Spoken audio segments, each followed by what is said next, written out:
Hello everyone, I welcome you again to my class. And in earlier sessions we have discussed about electricity, electrostatics, what is electric charge, which is the basis of electrostatics, and then we have discussed various properties of electric charge, and then we have discussed about the various methods to charge any object. In this class I am just taking few questions before we move ahead. So, because just understanding is only complete whenever we are able to do something, we are able to solve something based on our understanding. So, I am taking few questions here which might help you understand the concept even better. So, let me start with the very first question. So, I am taking the help of projector to represent this. You might face some reflection over the point, but I will make it clear by reading it. So, very first question is, a piece of polythene is rubbed with the wool and it has been found to acquire a negative charge of this much coulomb, 3 into 10 to the power minus 7 coulomb. So, what is happening? There is a polythene piece, it is rubbed with the wool and it has been found to acquire a negative charge. I am underlining it. The polythene is acquiring this negative charge of this much quantity, 3 into 10 to the power minus 7 coulomb. So, question is, first part of the question is, how many electrons are transferred from wool to the piece of polythene? We have to find out how many number of electrons are transferred from wool to the piece of polythene. So, let us try to understand the problem first and then we have to go to the question and we see how we can solve this question. Second part we will understand later. So, solution. So, on rubbing polythene with the wool, a negative charge is acquired of how much? 3 into 10 to the power minus 7 coulomb. So, because it is a negative charge which has been acquired, so we are writing it as charge acquired by polythene, which is equal to minus of 3 into 10 to the power minus 7 coulomb, right? So, this is the total charge that has been acquired. This total charge is acquired at the cost of the number of electrons which are received by the polythene from the wool. We have to focus on the principle of quantization of the charges, which says that the amount of charge that a body can have is equal to the integral multiple of the amount of charge on one electron. So, how much charge one electron has? So, charge on one electron, this is equal to negative 1.6 into 10 to the power minus 19 coulomb. So, this is the total charge acquired by the polythene and this is the charge on one electron. The polythene is acquiring the charge, negative charge at the cost of receiving electrons, right? So, therefore, total number of electrons which we are willing to find out, number of electrons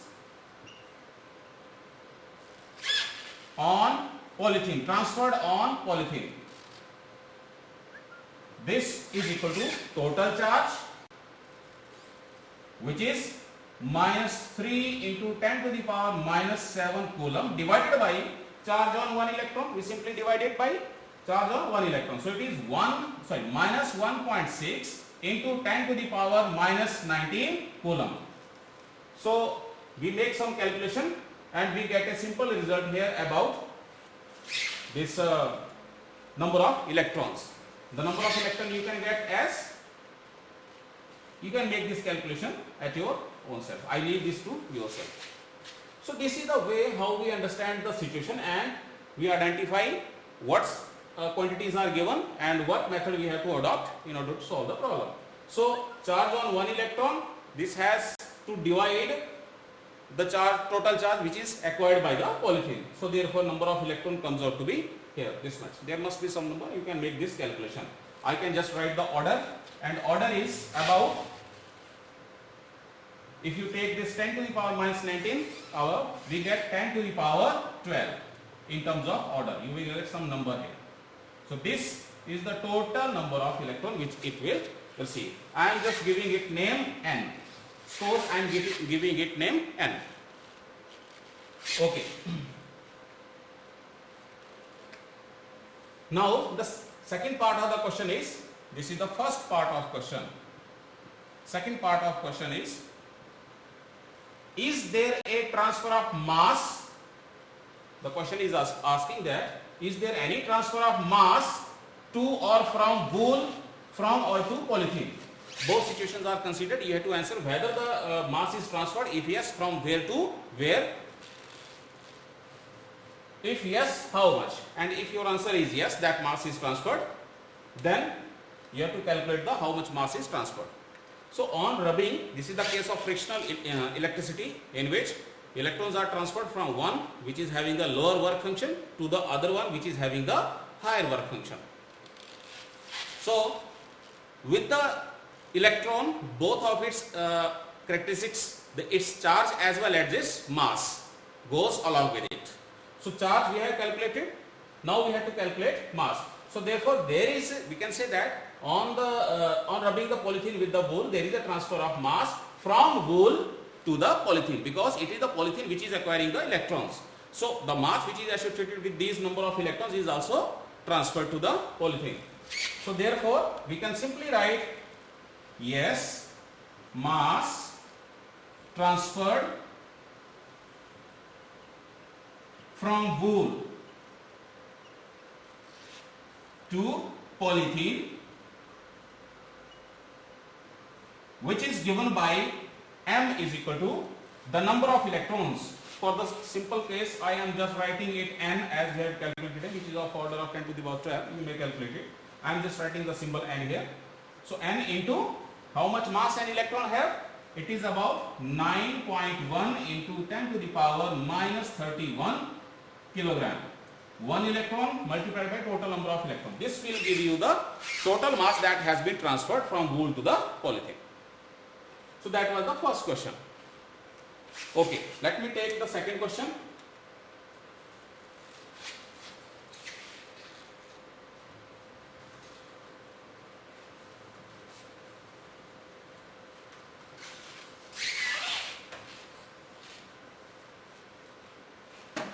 Okay, second question says that, can an object have a charge of 2.8 into 10 to the power minus 18 coulomb? Explain. Whether your answer is yes or no, you have to explain it with a reason. Okay, so question is very simple, that can any object has this much amount of charge? Then again we have to go to the same property of the charge, that charge is quantized. What does it mean? The total charge is always equal to the number of electrons multiplied by the charge on one electron. I am just writing it with the symbol E, Ne. This is the total charge that is that an object can have. It may be positive or it may be negative. So we can put both signs here, where n goes from 1, 2, 3 and so on. So this is again the principle of quantization which we make use here. What is the total charge? This is the situation we already know. What is given? We are given that total charge is to be 2.8 into 10 to the power minus 18 coulomb. This is the charge we are given, total charge. We have to calculate whether this charge can be there or not. So we have to just calculate the value of n. Why n? Because the charge transferred is equal to the charge associated with the single electron. So either one electron is transferred or no electron is transferred in a process. So in that case, the number of electrons we have to calculate. How many electrons can be there in order to make this much amount of charge? So from this equation, n is equal to, and we can write it as positive or minus sign. That is not concerned here. So we are simply calculating n. So n is equal to, from here, and this charge on one electron goes to the other side and dividing q, the total charge. E is nothing but the charge on one electron. So let us substitute the values. 2.8 into 10 to the power minus 18 coulomb. This is the total charge we are given, divided by the charge on one electron, which is again 1.6 into 10 to the power minus 19 coulomb. You simply solve this situation and check if n comes out to be an integer. It must be an integer number. If n is an integer number, yes, an object can have this much amount of charge. So you can divide 2.8 with the 1.6 and you can also calculate the order. So n comes out to be about some number here to be into 10 to the power 1, which you can calculate, and you will find that n comes out to be an integer. If n is an integer, yes, this charge an object can have. And if n is not an integer, then no object can have this, or I can say that this charge is not possible. So this is the second question. You just make calculation here. If your number goes an integer number, don't bother just about the decimal number here. You have to calculate with the multiple, right? It's multiple. Then it should come out to be an integer number. So this much amount of charge is possible or not, you can calculate from here. Simple check is that it must be an integer number with all calculation of the order. That is the second question. Let me take you to the next question, this one.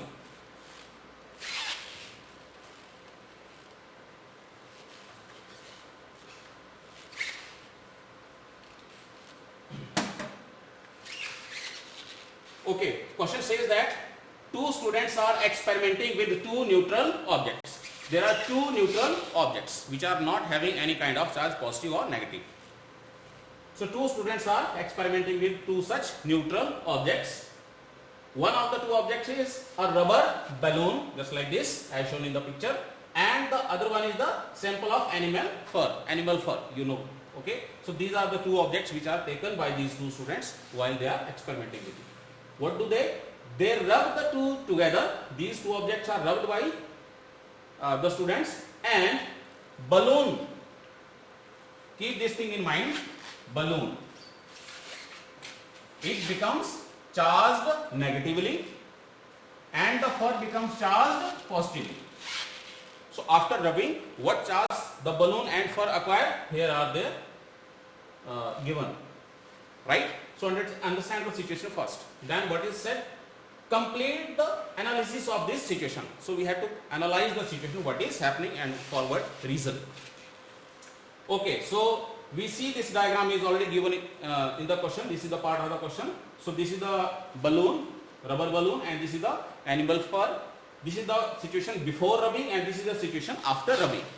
So if the two objects are neutral, initially they were neutral, then we can say that, what we can say that there are equal number of positive and negative charges. What kind of positive and negative charges any object have? The positively charged electrons, positively charged protons and negatively charged electrons. So before, the two objects are electrically neutral. So if they are neutral, this means say that, for example, let us talk about balloon first. We are talking about before rubbing. So what is happening? So here it is written that hash P positive, hash, you can simply understand it, number of P positive stands for protons, and hash E negative, that means number of electron. In first situation it is given equal, in second situation number of proton is given greater, and in third situation number of proton is given less. You have to find out the situation before rubbing. What is the situation before rubbing? Because the balloon as well as fur are electrically neutral before. So this means the balloon as well as fur, they were having equal number of protons and the electron. So is the case with the fur. So fur is also having the equal number of protons and electrons. So that fur as well as the balloon becomes electrically neutral. Independently they are neutral. And what after rubbing? This is the situation we are trying to analyze. After rubbing, balloon. So we have to focus on this situation. When they are rubbed together and balloon becomes charged negatively. So if balloon becomes negatively charged and this fur becomes positively charged, right? Then you have to understand from this situation what could be the possible reason. If on rubbing one object is getting negative charge, it is getting negative charge at the region of electrons are acquired by this object, because only the electron are carrying the negative charge. So in this case, in case of a balloon, what is the situation of the three? There are three same situations. So we can say that the number of electrons are more now. So this situation, third one follows. The number of protons, P positive, we are writing it as P positive, you might not be able to see it. P positive is less than the number of electrons, means number of electron is more than the number of proton after rubbing. So therefore balloon, that is the reason balloon is getting net negative charge and fur is getting positively charged. So same reason holds for the fur. The number of electron, my pardon. In case of fur, the number of electrons has reduced and the number of proton has remained more than the number of electrons. So this situation holds here. The number of protons are more in case of fur and the number of electrons are now less. So therefore fur is getting positively charged due to more number of protons, positively charged protons. Okay, so this is the first analysis. There is also a question associated with it. What is the question? How did the balloon become charged? How did the balloon become charged? Because there is transfer of charge. Earlier they were electrically neutral and now the balloon, we are talking about the balloon only here. So balloon is charged, whether positive or negative. On this situation it is negative. So we have four options. I always suggest you to read all the four options before you try to answer, even if you have some sure answer about it. So first answer is given to electrons were added to the balloon. Second one is protons were added to the balloon. Third one is electrons were removed from the balloon or protons were removed from the balloon. So out of all the four cases, one appears to be correct. Why? Second one is wrong. Why it is wrong? Protons were added to the balloon. Protons cannot be removed or transferred because protons are very much confined inside the very center core of an atom called as nucleus. So they are not able to move. So both second and fourth statement, B and D statement, both are not correct. This is the another statement. Electrons were removed from the balloon. No. If the electron has been removed from the balloon, it would have the positive charge because it is having negative charge. So only the correct option is electrons were added to the balloon. So that is the correct answer to this equation. Okay. Let us take next question, which is question number 4.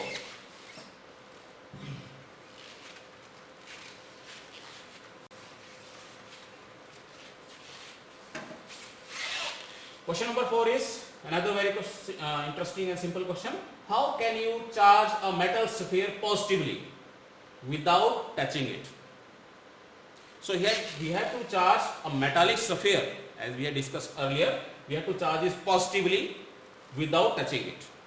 So we have either of the three options, either by conduction, or we can say by physical contact, or by frictional electricity, or by the induction. So out of these three, only the induction phenomena is to be applied here. So how can you charge a metallic sphere positively without touching it? By the method of induction. But that does not complete the answer. We have to explain how. So by induction. So how? By using induction method, electric induction method, you can charge a metallic sphere. Suppose that we have, this is the metallic sphere we are talking about in the question, and this is electrically neutral. We are willing to charge it positively. Then simply we have to bring a negatively charged rod. This is a negatively charged rod. We have not to touch it, but we have to bring it in contact. We have to keep it at a close distance of the sphere. So we are bringing this negatively charged rod close to the sphere and not making any contact with the sphere. So what will happen, as we have discussed during the process of induction, whatever, because earlier, before this rod is brought close to the metallic sphere, all the positive and negative charges are equally distributed and they are also equal in number, hence metallic sphere was electrically neutral. So whenever we brought or we simply say whenever we bring this negatively charged rod close to this metallic sphere, all the positive charges of this metallic sphere will start accumulating at the surface close to this negatively charged rod, and all the negative charge will start accumulating at the opposite end because this negative will repel the negative charge. So this situation will continue till the situation of saturation, or we can say equilibrium is achieved. There is no more flow of charges on either the end. Okay. Now what we do? We provide these negative charges some path, either by touching it or we are just connecting some another metallic conductor, or in other words we can say that we are earthing it. We are earthing. By earthing we mean we are giving these electrons or negatively charged particles a path to flow out. So with this earthing, these negatively charged electrons will flow to the earth, and now what we are remaining with? The positive charge. Now we can remove this negative rod and away, and we are only left with the positive charges which cannot now be neutralized because all the negative charges that has accumulated at the opposite end are now taken out. So it is left only with the positive charge. So this is the way in which a metallic sphere can be charged positively without touching it. So we are not touching it, we are charging it with the method of induction. So that was the next question. Okay, questions are very simple. They are simple only when you understand the concept very well. You have to study it well, and then you can answer these questions quite easily. Let me take next question. This is question number 5.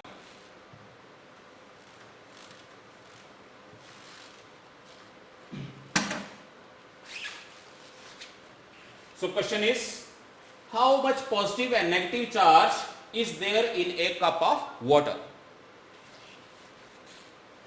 In a cup of water, how much positive and negative charge? We have to calculate the amount, or we can say quantity of charge present in a cup of water.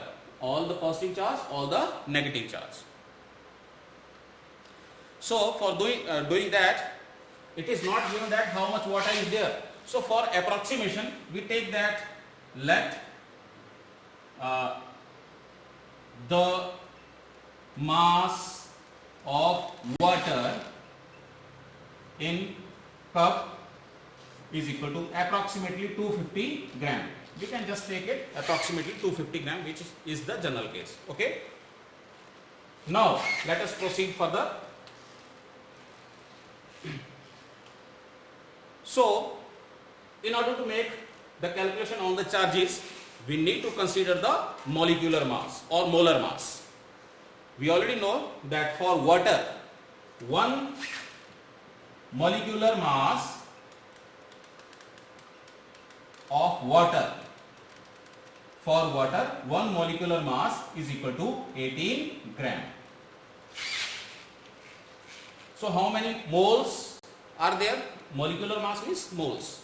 So how many moles are there in this given cup of water?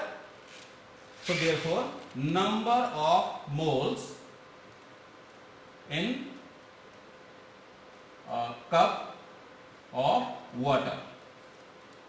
This is equal to, you simply divide this number to 50 gram, total amount of total quantity of water divided by molecular mass of water, means mass of 1 mole of water, which is 18 gram. I am not calculating it here, I am leaving it to the last point. Calculation I will try to do at the last point. Okay. So this is the total number of moles present in 1 cup of water, which nearly measures 250 gram. So we already know that in 1 mole there are number of molecules equal to Avogadro number. So in 1 mole is equal to 6.02 into 10 to the power 23 number of molecules.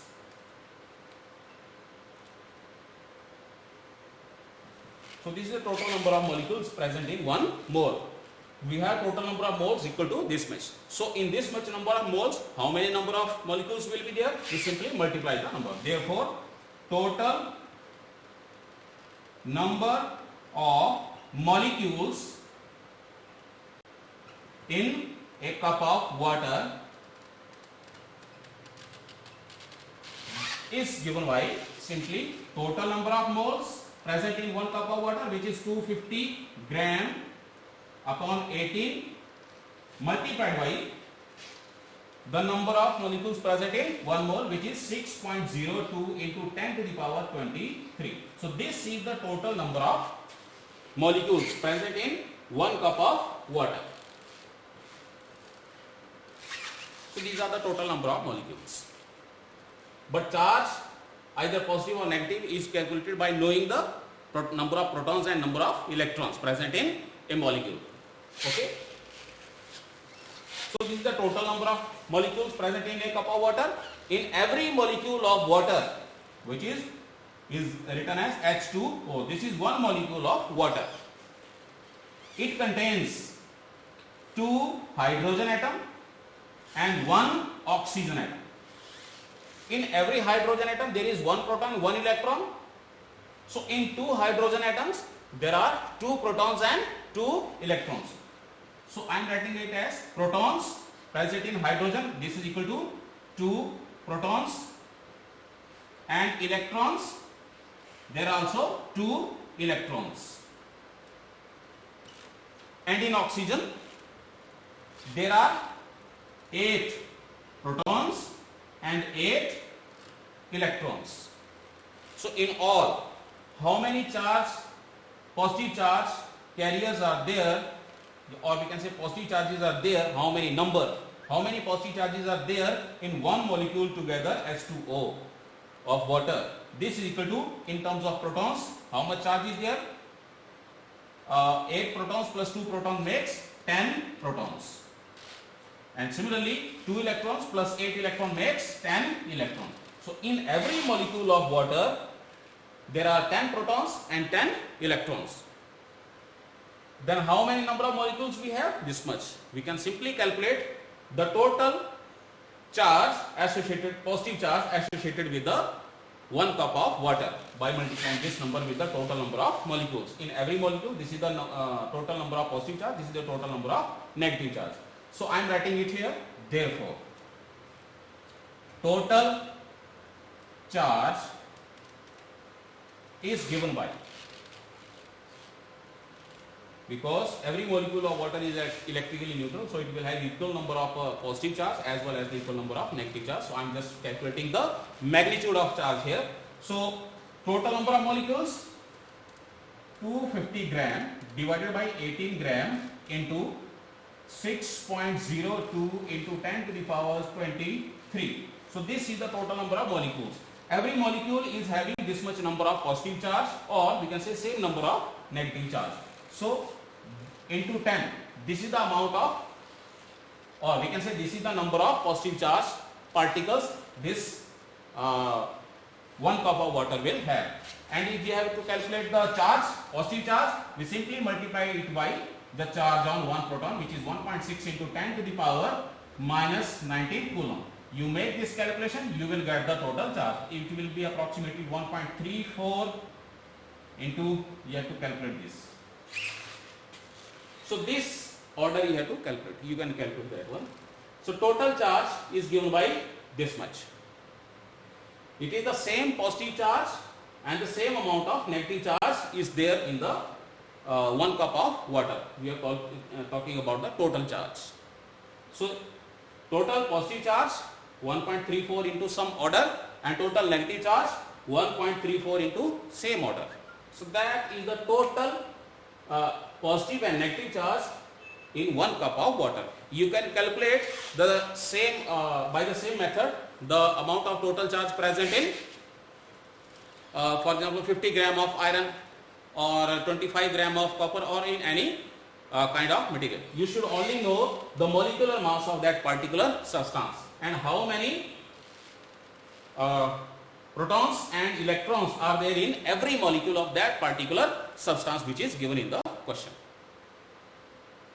So it is not the difficult to understand, but if you know the basic things very well, it becomes very easy to understand. Okay, let me take the final question. So this is the last question for today. Many more you can solve at your own. If you face any difficulty, you can leave the question to me. So question is, if 10 to the power 9 electrons, so 10 to the power 9 is number of electrons.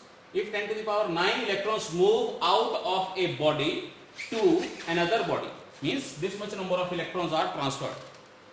Every second, in every second, this much amount of, number of electrons are transferred. Then question is, how much time? We have to calculate the time. How much time is required to get a total charge of 1 coulomb on the other body? So, if every second this much amount of number of electrons are transferred, this much number of electrons are transferred every second, then in how much time the total charge equal to 1 coulomb will be transferred? So, problem is quite simple, and we can calculate is just like number of electrons transferred each second. This is given to be 10 to the power 9. Number of electrons per second. You can write it this way. So how much charge is transferred in 1 second? Equivalent to the number of electrons transferred in 1 second. So therefore, total charge transferred in 1 second. So this is given to be the charge on 1 electron multiplied by the total number of electrons. So this is 10 to the power 9 total number of electron into the charge on 1 electron, which is 1.6 into 10 to the power again minus 19 coulomb every second.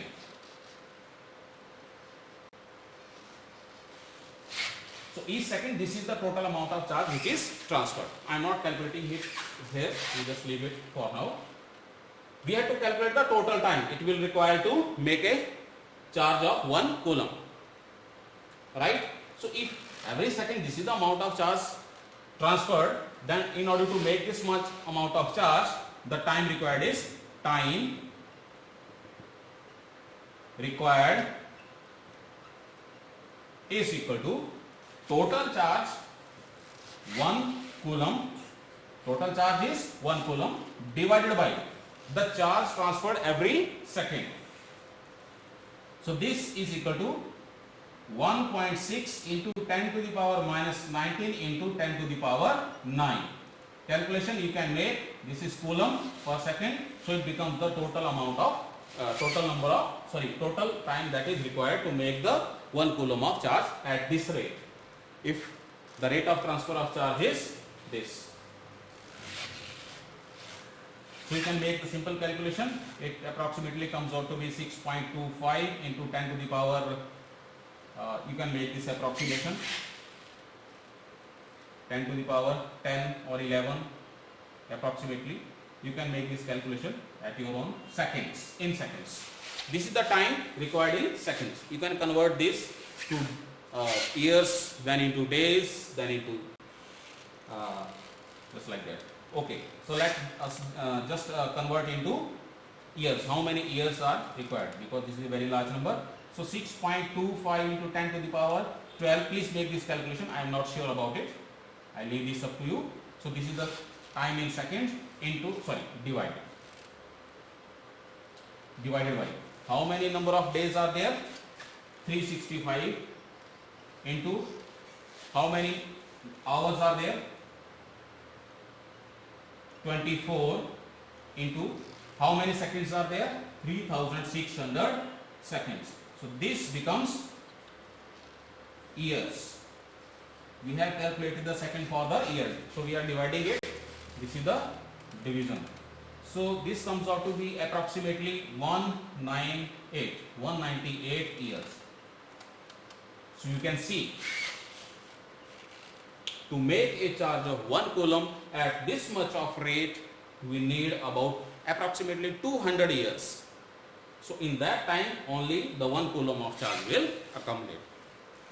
So we can say that 1 coulomb of charge is a very big unit or very big amount of charge.